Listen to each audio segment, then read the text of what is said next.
गीत के पश्चात अब जयशंकर प्रसाद द्वारा रचित श्रद्धा मनु का व्याख्या प्रसंग आरंभ होता है। श्रद्धा मनु यह जयशंकर प्रसाद के कामायनी नामक महाकाव्य से अवतरित है। कौन तुम जल संस्कृति जल नदी थी, तरंगों से फेंकी मणि एक, कर रहे निर्जन का चुपचाप प्रभा की धारा से अभिषेक, मधुर विश्रांत और एकांत जगत का सुलझा हुआ रहस्य, एक करुणा में सुंदर मौन और चंचल मन का आलस्य, सुना ये मनु ने मधु गुंजार मधुकरिका सा जब आनंद, के मुख नीचा कमल समान प्रथम कवि का जो सुंदर छंद, एक झटका सा लगा सहर्ष लिरखने लगे लुटे से कौन, गा रहा यह मधुर संगीत कौतूहल रह न सका फिर मौन। प्रस्तुत पद्यांश में कवि प्रसाद मनु के मन के विचार प्रस्तुत करते हैं। मनु एक तपस्वी है। यह शत्रुपा और मनु की कहानी पर आधारित है। मनुस्मृति जिनकी रचना, ऐसे मनु जो ब्रह्मा जी के मानस पुत्र थे, उनके और श्रद्धा के प्रेम प्रसंग को कवि प्रसाद ने यहाँ प्रस्तुत किया है। कौन तुम जलनिधि संस्कृति थी, कि हे तपस्वी, मनु स्वयं से प्रश्न करते हैं। यहाँ श्रद्धा जो एक गंधर्व कन्या है, वह पृथ्वी लोक पर आती है और सर्वप्रथम एक तपस्वी के रूप में मनु को देखती है।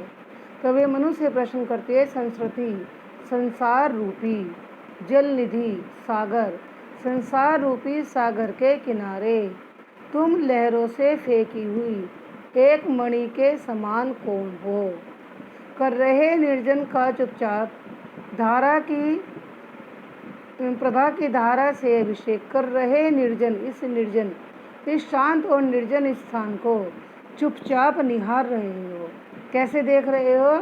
जैसे प्रभा माने प्रातःकाल, जैसे प्रातःकाल की यहाँ धारा है, धारा करते हैं किरण से लगेगा, जैसे प्रातःकाल की प्रथम किरण इस संसार का स्वागत करती है, इस संसार का अभिषेक करती है। दोबारा देखो बच्चे इसमें कि हे तपस्वी तुम कौन हो। श्रद्धा मनु से प्रश्न करती है, हे तपस्वी तुम कौन हो, जो संस्कृति माने सागर, सागर रूपी संस्कृति माने संसार, संसार रूपी सागर के तीर मारे किनारे पर लहरों से फेंकी हुई एक मणि के रूप में दिखाई देते हो।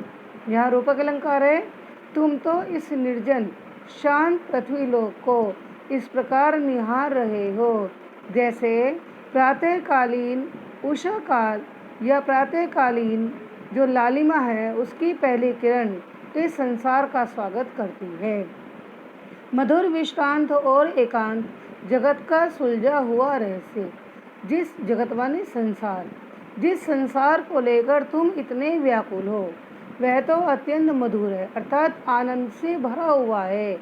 इसमें सभी प्रकार का आनंद है, सभी प्रकार की खुशियाँ हैं, विश्रांत कष्टों से रहित है। इसमें संसार में कष्ट दुख और पीड़ाएं नहीं है। यह एकांत संसार तो सभी प्रकार से सुलझा हुआ अर्थात स्पष्ट रहस्य है। एक करुणा में सुंदर मौन, लेकिन तुम्हारा यह करुणा में दया से भरा हुआ, दुख से भरा हुआ जो मौन है, जो तुम शांत बैठे हो, यह तो तुम्हारे चंचल मन का आलस्य है, क्योंकि तुम्हारा ये चंचल मन यहाँ शांत और दुखी है, जो संसार के इस रहस्य को जानना नहीं चाहता। सुना ये मनु ने मधुर गुंजार मधुकरिका सा जब आनंद, किए मुख नीचा कमल समान प्रथम कवि का जो सुंदर छंद, एक झटका लगा सहर्ष निरखने लगे लुटे से कौन। तब जब मनु ने इस मधु माने मधुर, भ्रमर के गुंजार माने ध्वनि, जैसे बसंत ऋतु में भ्रमर गुंजारित करते हैं, ऐसे मधुर भ्रमर की गुंजार के समान इस कोमल ध्वनि को सुना। मधुकरी कहते हैं बच्चों कि भिक्षा में मिला हुआ वह पहला अन्न, जिसे खाकर एक भिक्षुक तृप्त होता है, आनंदित होता है। तो यहाँ मधुकरी शब्द का अर्थ मधुकरी के रूप में ही प्रयोग होगा। मनु ने जब इस मधुर भ्रमर जैसी आनंद देने वाली आवाज़ को सुना, उन्हें उसी प्रकार आनंद की अनुभूति हुई जैसे मधुकरी या भिक्षा में मिले प्रथम भोजन को खाकर भिक्षुक को आनंद की अनुभूति होती है। जैसे भिक्षुक तृप्त हो जाता है, वैसे ही मनु भी इस ध्वनि को सुनकर तृप्त और आनंदित हो गए। किए मुख नीचा कमल समान, किए मुख नीचा, अपने मुख को नीचा किए हुए। कैसा मुख था उनका? कमल के समान। कमल के समान द्वितीय, सुंदर, भव्य, आकर्षक, तेजस्वी, अपना मुख नीचा किए हुए ही वह उसी प्रकार आनंद की अनुभूति लेने लगे जैसे प्रथम कवि का कोई सुंदर छंद ही किसी ने सुना दिया हो। अब यहाँ प्रथम कवि कौन है बेटे? प्रथम कवि है आदि कवि वाल्मीकि।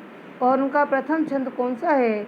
जो क्रौंच पक्षी के जोड़े में से एक नर पक्षी को मरा हुआ देखकर जब वाल्मीकि के मुख से मां निषाद वाला श्लोक निकला था, जैसे उस श्लोक को सुनने के बाद करुणा और आनंद की अनुभूति होती है, उसी प्रकार कमल जैसे तेजस्वी मुख को नीचा किए हुए मनु भी आनंद की अनुभूति लेने लगे। एक झटका सा लगा सहर्ष, उन्हें खुशी के साथ एक झटका सा लगा, उन्हें एक प्रभाव सा पड़ा और वे दृष्टि उठाकर ऐसे देखने लगे, निरखने लगे माने देखने लगे। वे दृष्टि उठाकर ऐसे देखने लगे कि मानो किसी ने उनका सर्वस्व ही लूट लिया हो। और वे सोचने लगे, अरे इस निर्जन पृथ्वी स्थल पर जहाँ कोई प्राणी मुझे दृष्टिगोचर नहीं हो रहा है, वहाँ ये मधुर ध्वनि कौन सुना रहा है? उनकी जिज्ञासा शांत नहीं रह सकी। गा रहा ये सुंदर संगीत कौतूहल रह न सका फिर वो। ये मधुर संगीत कौन गा रहा है? उनका यह कौतूहल, उनकी यह जिज्ञासा मौन नहीं रह सकी, शांत नहीं रह सकी। वह व्याकुल होने लगी। वह उस मधुर ध्वनि को सुनने के लिए व्याकुल हो उठे, आनंदित हो उठे और सभी प्रकार से वे श्रद्धा की जिज्ञासा को जानने के लिए तत्पर